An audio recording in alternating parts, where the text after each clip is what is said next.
Hello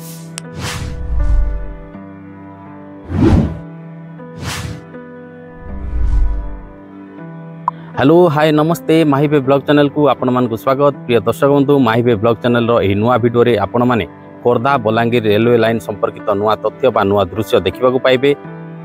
आमर ए video रे आपण माने जदि प्रथम करी जोड़ी होउचंती ताहाले प्रथमे सब्सक्राइब कर नियंतु, कारण सब्सक्राइब करके बेल आइकन रे दबाई देले आमर प्रत्येकटी वीडियो आपण को नोटिफिकेशन माध्यम रे दिबो, आपण माने देखि परिबे आमर समस्त वीडियो। तेबे डेरी काहे करबा, जीवा नुआ वीडियो रे नुआ तथ्य बा नुआ सूचना बा नुआ दृश्य देखिबा। प्रिय दर्शक बंधु, खोर्धा बलांगीर रेलवे लाइन रे आमे अछु नयागढ़ जिल्लार जामु साई रे टनेल नंबर 3 रही। देखंतु ए होची टनेल नंबर 3 रो दृश्य। खोर्धा बलांगीर रेलवे लाइन रो समुदाय 7टी टनेल रही। 7टी टनेल रो बौद्ध जिल्ला रे 4टी टनेल रही और नयागढ़ जिल्ला रे 3टी टनेल रही। सेति मध्यरु एटा होची 3 नंबर टनेल। प्रिय दर्शक बंधु, 3 नंबर टनेल रो दूरता पाखापाखि 1.5 किलोमीटर बोली कहा जाउची। एई टनेल होची 3 नंबर टनेल। टनेल रो ब्रेक थ्रो सरी सारिची, भितरे कंक्रीटकरण काम जारी रही। आपण देखि पारुथिबे टनेल भितर दृश्य। नयागढ़ जिल्लार दसपल्ला रु जामु साई मध्यरे एही टनेल टी रही। 3 नंबर टनेल यार भितर 3टी टनेल रही। सेति मध्यरु एटा होची 3 नंबर टनेल। ए टनेल रो ब्रेक थ्रो सरी सारिची, भितरे कंक्रीट काम जारी रही। प्रिय दर्शक बंधु देखंतु एही टनेल भितर देई खोर्धा बलांगीर रेलवे लाइन चलाचल करिवो। देखंतु बौद्ध जिले में जो टनेल रही से टनेल रो काम द्रुत गति आगे चली। 4टी टनेल रही। 4टी टनेल मध्यरु 5 नंबर टनेल काम सरी सारी, केवल हस्तांतर को अपेक्षा। अन्यपटे सबुठारु सुदीर्घ टनेल जो आडेणीगढ़ ठा रही 4 नंबर टनेल। 4 नंबर टनेल काम द्रुत गति आगे चली। ठीक से ही 5 नंबर टनेल काम सरी सारी।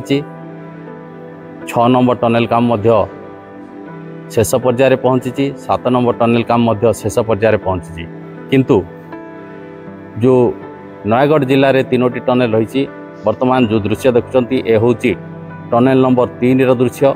आपण देखुंती भितरे किभली काम होईची। एपर्यंत कंक्रीटकरण काम होई नाही। अन्य पार्श्वरु से कंक्रीटकरण काम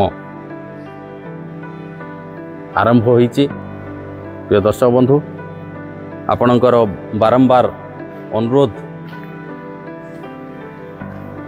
को रक्षा करी आमे आसी पहुँची जाइछु 3 नंबर टनेल रे। 3 नंबर टनेल किभली काम होची देखंतु। जेहेतु भितरे ऑक्सीजन रो अभाव, तेणु निश्वास प्रश्वास नेबारे असुविधा सृष्टि होची।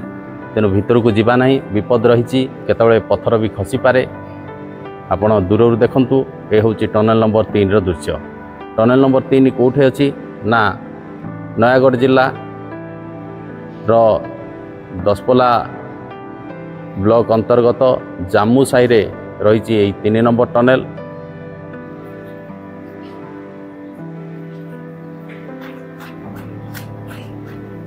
देखंतु दर्शक बंधु, आमे टनेल भीतर को वर्तमान जाउचे।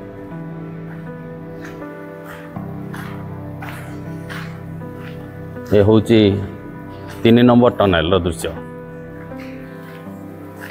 आपण आमर माहिबे ब्लॉग चैनल माध्यम रे प्रथम करी ए 3 नंबर टनेल रो दृश्य देखुचंती। देखंतु किभली काम होईची ऊपर। या तळे कंक्रीट रो बेस रहिबो।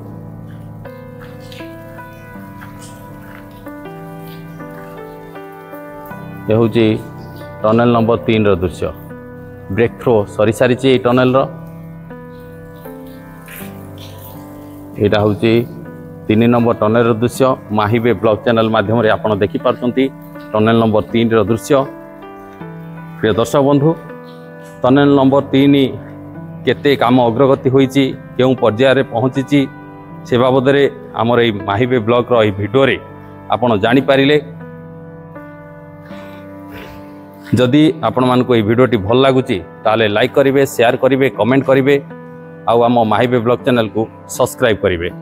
तेबे आमर ये वीडियो रे एतिकी रहुची। नमस्कार, जय जगन्नाथ, जय माँ भैरवी, जय माँ समलई।